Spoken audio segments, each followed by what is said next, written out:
I did it. I bit the bullet, guys. I finished it. Y'all told me how much this season sucked, and oh my word.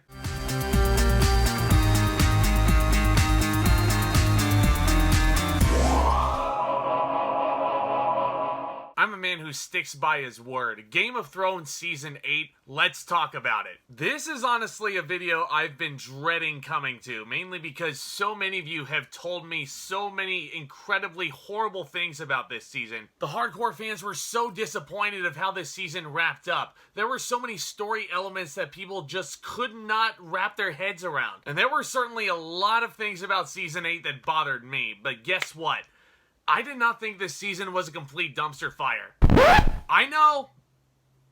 But let me explain one of the big reasons why. This is still a groundbreaking series in terms of technical mastery. The cinematography is unbelievable. The CG on these creatures, especially Dany's children, the dragons, is still jaw-dropping. Ramin Djawadi's score is still freaking awesome. So me sitting here saying that Season 8 is a horrible dumpster fire piece of entertainment would be hypocritical on my part. Because honestly, that'd be like sitting here saying that Eternals is a bad movie. But I can't sit here and say that because I really respected all the filmmaking prowess that went into Eternals. I loved Chloe Zhao's direction. All the performances in that film are all so great too. The performances in Game of Thrones Season 8 are just spectacular. Peter Dinklage as Tyrion, still my favorite character after everything he's been through. Yeah, he does make a couple of terrible decisions here and there, like bringing people down to the crypt to protect them from dying, and the whole gimmick being that Tyrion is the smart one of everybody. And even after I've seen the whole big picture of everything that's gone down,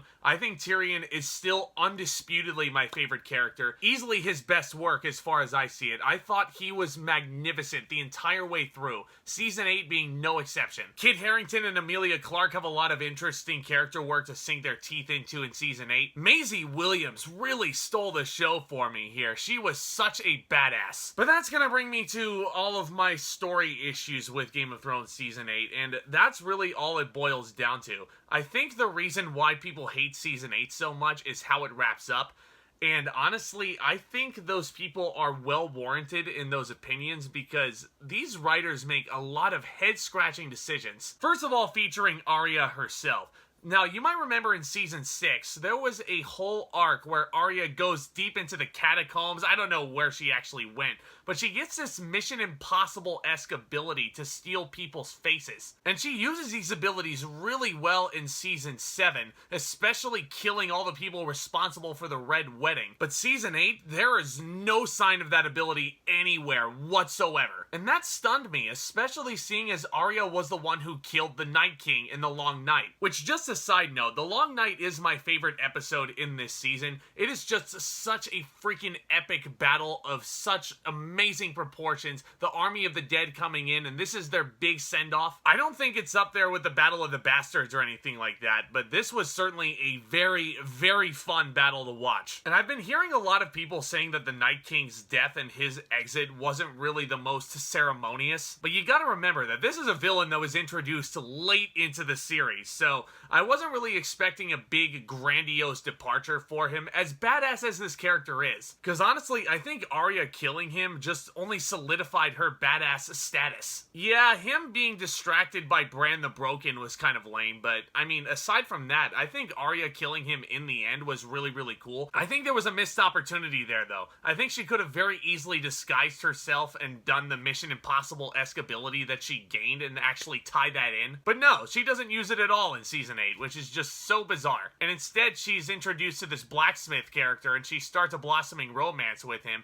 And I do respect her decision to actually walk away from said romance and actually being, yeah, you don't want to be a part of my life. That's honestly a very in-character thing for her to do, and I've grown to love Arya so much. I think Maisie Williams was brilliant the entire way through, the entire series. She was on top of her game. Now, I mentioned the Night King's death being kind of unceremonious. Another pair of villains that we had to tie off were the Lannisters, Jaime and Cersei. Maybe not so much Jaime. They do try to redeem him throughout the series, which I honestly was never the biggest fan of. Cersei was such a despicable villain this entire series, and yet she sits there dying in Jaime's arms as the walls of her castle kind of crumble around her, and I was sitting there like, Now you think back to the other villains of this series, the Joffreys and the Ramsay Boltons. Their deaths make for super captivating television. With Cersei being as despicable as she was, and Jaime to that extent, I'm gonna lump him in there. It should have been on the same level as a Joffrey ending or a Ramsay ending. But no, that's not what it was at all. And that's how you end the penultimate episode of your final season of Game of Thrones. Usually the penultimate episode has been the big kicker for any Game of Thrones season. It's been the best episode for the majority of the time. The Red Wedding is one of those episodes that springs to mind, and I'm never gonna forget it as long as I live. But then you get into the finale of Season 8, and I'm sorry, but the script for the finale just sucked. Because who's the one character you've been following pretty much through this entire series, this whole journey of her basically going from kingdom to kingdom, taking it over, all en route to the Iron Throne? You've been following Daenerys Targaryen this entire time, and she was gonna rise from the ashes, literally, to be the hero to bring peace to everybody. And then they turn her into a tragic Shakespearean villain at the end. Like, what? Even Jon Snow tells her, you're burning down the whole city, and you've already won the battle. You don't need to. But anybody who is aligned to Cersei Lannister, even children, they're getting the burned at the stake treatment. And I'm like, man, I just don't like that choice at all. Even her character's end was very abrupt to me. Jon Snow stabbing her right by the Iron Throne. And keeping in mind, she never sat in the Iron Throne one time. Even after she took over the whole 7 realms, she never sat in that Iron Throne. Her ultimate goal, she never got to sit there. I mean, it doesn't really make me feel like I wasted my time watching this character through 8 seasons, but like, you could have given her so much more than that. That's not to say that this season doesn't have some emotional goodbyes. The Tyrion and Jaime goodbye sequences had me on the verge of tears. Brienne's knighting was a fantastic moment as well, and such a fantastic end to her arc. There were so many great moments like that in Season 8, and they just didn't stick the landing. They make Dany a villain. They turn Bran into a king, which I'll get to. Like, there were so many choices they made towards the end that I just feel like kind of dampened my mood on the season. And I feel like that's a big reason why people are saying that this whole season is as bad as it is because this finale was just so poor. And I can't say the whole season was bad because the 5 episodes preceding the finale were all good to great. This is something you should expect from Game of Thrones. But then when they don't stick the landing, just kind of leaves a sour taste in your mouth. And I can't help but feel for the hardcore Game of Thrones fans who just were watching that finale. They were watching this through all 8 years it was on the air. And then they're treated to an ending like that? I just can't help but feel for them, man. But let's talk about the big thing. Tyrion Lannister basically is taken out to basically face his punishment as prisoner for treason. And he basically says something along the lines of, what unites us is a great story. And it's a really nice speech that he's giving. And then he's like, who has a better story than Bran the Broken? And I'm sitting there like, don't you dare say he should be the king. And that's exactly what they did. I'm sure this actor was trying his hardest and he was doing everything he could to make this character as captivating as he could be. But I'm sorry, Bran was the most boring character out of everybody. Like, at this point, shouldn't he have just died when Jaime pushed him off the tower in the pilot? That would have been so much more compelling. The three-eyed raven stuff, I couldn't really get into. And then when Tyrion suggests him to be the king and everybody agrees, Bran's like, why do you think I came all this way? I don't know, man. Why did you come all this way? You don't want to rule. In fact, when Tyrion was making that speech, I'm sorry if I'm like yelling too much. This really, really, really upset me. But why didn't Tyrion suggest to Sansa for the throne? Because think about it. Her journey through King's Landing, having to be married to Joffrey for a while to get into that position, having to be married off to Ramsay Bolton when the Bolton family took over Winterfell. Yeah, she's queen of the North and they're their own independent nation. Whoop-de-doo-dah, right? No, I feel like it would have been so much more compelling to have her be the leader of the 7 realms and the Iron Throne. It would have been... oh, that would have been so much better. And yeah, they try to placate this when Bran chooses Tyrion as the king's hand, and Tyrion's like, no, I don't deserve it. I've committed too many crimes. And I guess that's supposed to make me feel better because Tyrion's my favorite character, but like... I'm sorry, this Bran choice really upset me, guys. Now I can see where a lot of you are coming from and saying that Season 8 was disappointing, and that's honestly what it all boils down to. I think a lot of these episodes, there were only 6 episodes this season, so everything just felt so crammed together and incredibly rushed, like they had to get this project out there and the show over with. And some truly questionable choices bring this season down a few pegs for me.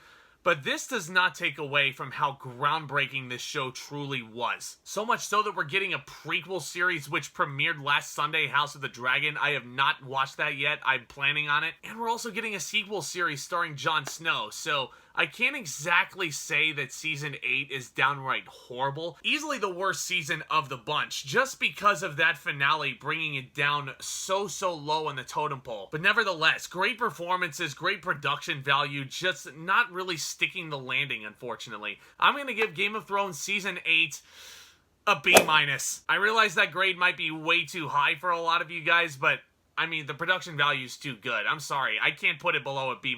But feel free to rant away down in the comments section below. Did you guys think Bran deserves to sit on the Iron Throne? Did you think it should have been someone like Sansa or even Jon Snow taking his birthright position? Have you guys started watching House of the Dragon? Are you looking forward to the sequel series? You can answer all these questions and so much more by starting that extra discussion all down there. I absolutely love doing this, guys. I love discussing all brand new things, movies and TV, and getting to interact with you guys makes it all the more fun. So if you guys are a new viewer, do consider smashing that subscribe button, along with that notification bell right next to it. That way, from this point forward, you guys don't miss a second more of the action, and feel free to hit that thumbs up on your way out. That would be tremendous help as well. And going into the month of September, I mean, the movie theaters are looking a bit slim right now. I mean, you got Don't Worry, Darling coming out next month. Pinocchio is hitting Disney Plus. That should be interesting. But hey, I mean, I'm certain there'll be some topics that we can cover. I'll be finishing up my Hobbit trilogy very soon as well, so keep your eyes peeled. Guys, y'all are the best. Thank you all so much for going on this journey of Game of Thrones with me. It was so fun. I'm very happy to announce my next TV series of reviews, by the way. Everybody's been telling me that I need to watch this ever since it premiered, what was it, like 5-6 years ago, something like that? But I'm finally doing it. I'm gonna watch Stranger Things, and I'm gonna be reviewing every single season with you guys. I cannot wait. Y'all are the best. Thank you all so very much again for your continuous support. And with all that being said, back talk, commence!